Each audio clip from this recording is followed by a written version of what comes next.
The Hum. Suara misterius yang hanya didengar oleh beberapa orang.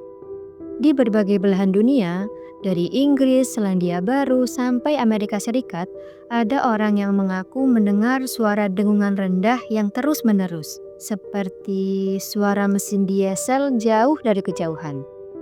Fenomena ini disebut dengan The Hum, dan gak semua orang bisa mendengarnya. Kadang suara ini muncul terus-menerus selama berhari-hari bahkan berminggu-minggu. Sehingga membuat pendengarnya susah tidur, stres, bahkan migrain. Beberapa ilmuwan sudah mencoba mencari sumbernya. Dari radar militer, suara industri, sampai getaran bumi. Tapi nggak ada yang bisa buktiin dengan pasti.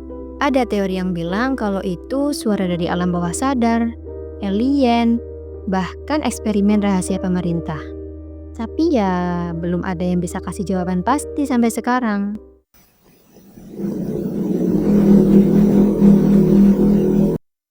Menurut kalian, itu suara apa?